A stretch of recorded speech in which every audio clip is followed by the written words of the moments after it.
Amém. Paz, família, tudo bom? Segura. Gente, meu nome é Rafaele, eu estou aqui na Família 61 desde fevereiro, estou fazendo o discipulado com Catarina, de personalidades restauradas.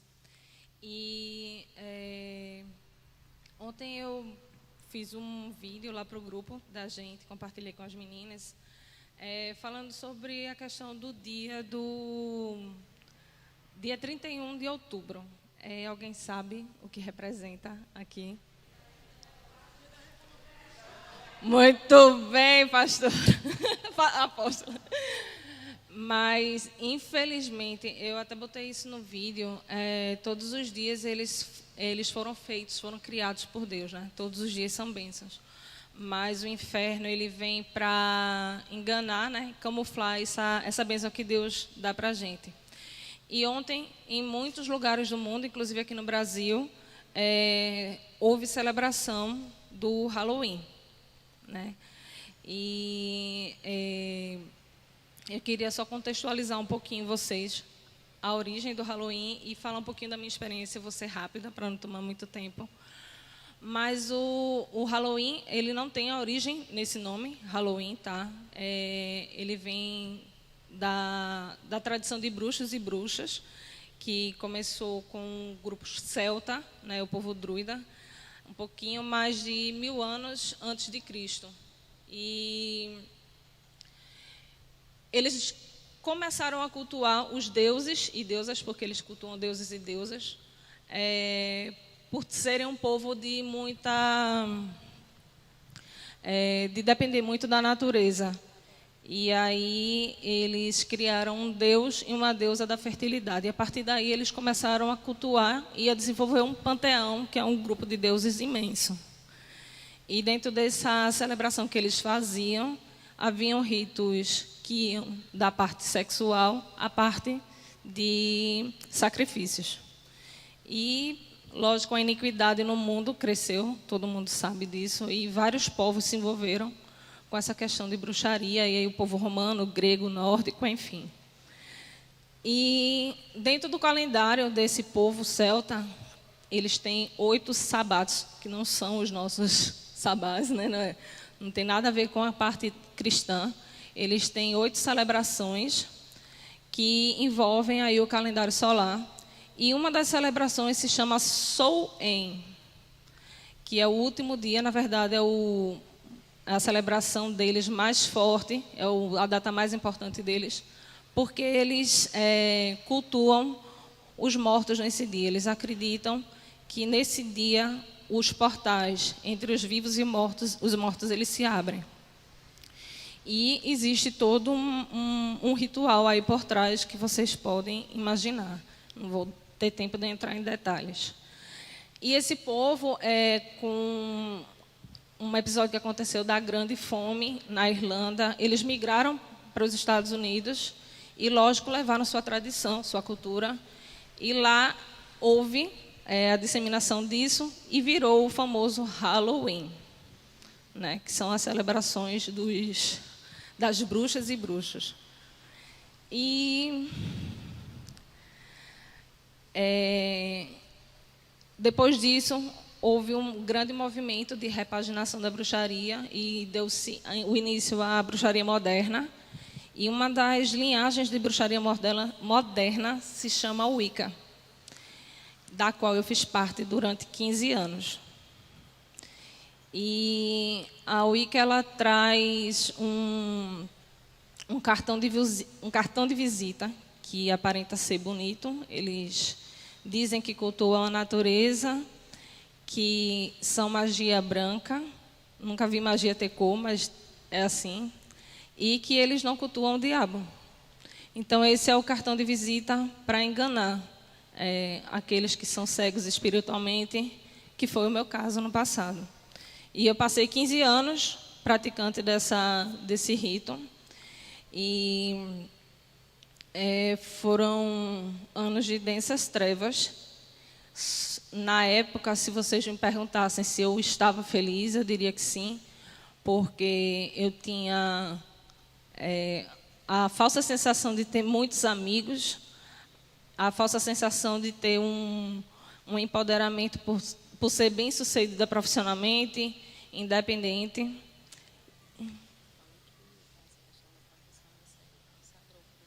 Isso. E eu tinha, inclusive, embates em casa com meu marido, porque de submissa eu não tinha nada. E foram 15 anos vivendo dessa forma, até que em 2013, por conta de um problema que eu tive de trabalho, eu entrei em um transtorno psicológico, que é a parte de transtorno de pânico, eu desenvolvi muito forte. E aí eu comecei a entrar em depressão. E em meio a tudo isso, minha casa começou a ruir também.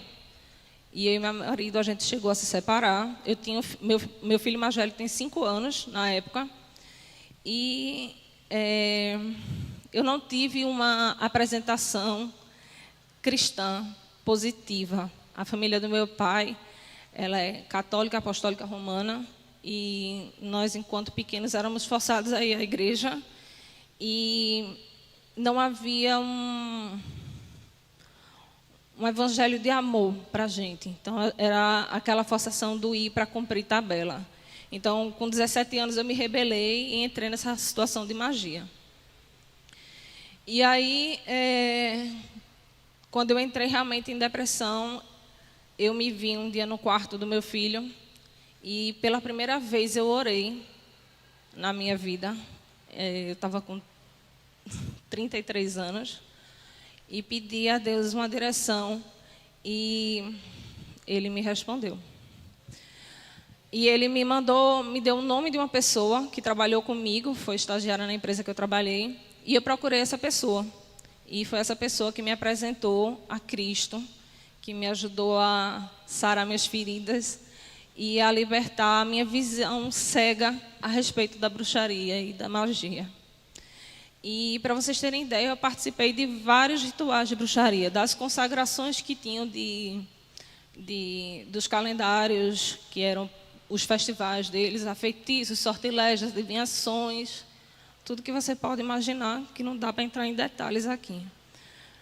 Então, eu comecei a enxergar, Deus lavou os meus olhos, né? Assim como Ele fez de Paulo, Ele limpou os meus olhos. E nesse mesmo ano, eu confessei Jesus como meu Senhor e me batizei. E o que foi que Deus fez? Ele começou a me tratar, né? Ele tirou os meus falsos amigos, todos, eu tinha muitos. Ele tirou o meu emprego, que eu tinha uma posição muito boa e que eu tinha dedicado a uma deusa quando eu entrei naquele emprego. Passei 14 anos lá. E ele me fez ficar submissa ao meu marido, porque perdi o emprego. Perdi a vaidade que eu tinha exacerbada, porque agora eu estava dentro de casa, então não tinha porquê nem para quem me vestir. Então, minha autossuficiência foi para o chão e Deus começou a me reconstruir a partir disso. Então, por que eu estou contando essa história para vocês? Eu hoje fico triste quando eu escuto alguns cristãos próximos, porque de quem não é cristão a gente não tem nem como exigir que tenha esse discernimento espiritual. Mas alguns cristãos que permitem que os filhos, e até compactuam, celebram junto esse dia do Halloween, vestem ele para as escolas de inglês, deixam com que eles participem, né, da celebração nas escolas. E vocês não fazem ideia da legião de demônios que são soltas nesse dia.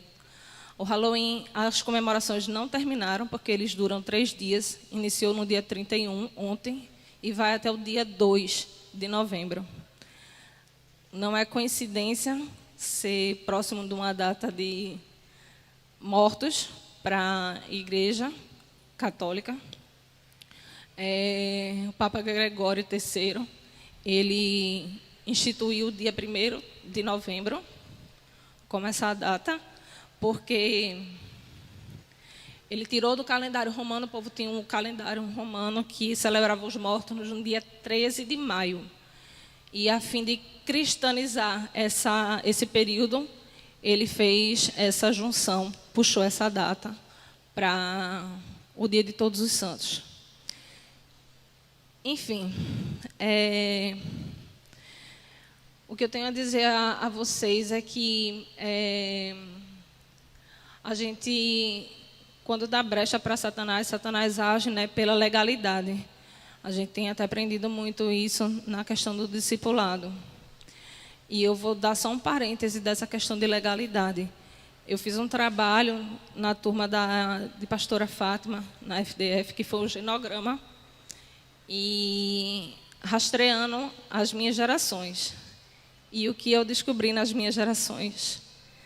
Que do lado materno, minha bisavó, as duas, a minha avó, as minhas tias-avós, todas foram envolvidas com feitiçaria e bruxaria. Então, a partir de então, eu me levantei, eu disse, eu tenho uma filha de 4 anos, e eu disse, Satanás, a minha filha você não pega. A partir de hoje, eu vou guerrear e eu vou lutar. Porque essa maldição termina aqui. Então é isso, gente. A gente foi levantado por Cristo para levar a cultura do reino de Deus e não levantar a cultura do reino de Satanás. Amém.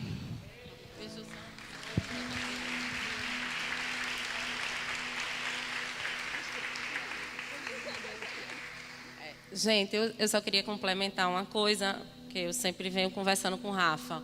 Não é sobre apenas um chapéuzinho, não é sobre apenas uma vassoura, um caldeirão. Para vocês que não sabem, isso faz parte sim do ritual, tá? Isso não é uma brincadeira, não é um desenho animado. Rafa está aqui, ela participou disso por anos e isso faz parte do ritual de magia. São instrumentos consagrados na magia e na feitiçaria. Então, não é só sobre, olha, deixa de fanatismo, a menina não pode vestir isso, a menina não pode vestir aquilo. Isso são instrumentos de consagração na feitiçaria. Então, que, por favor, vocês pesquisem e orem e leiam a palavra a respeito de feitiçaria e não mais permitam. E a quem vocês tiverem proximidade, informem, porque isso é real, isso não é uma brincadeira. Isso não é uma brincadeira inocente de criança, são vidas. São vidas que são tomadas, são vidas que são consagradas. Ilegalidade que a gente está dando ao inimigo através de uma brincadeira que muitos chamam de brincadeira. Amém.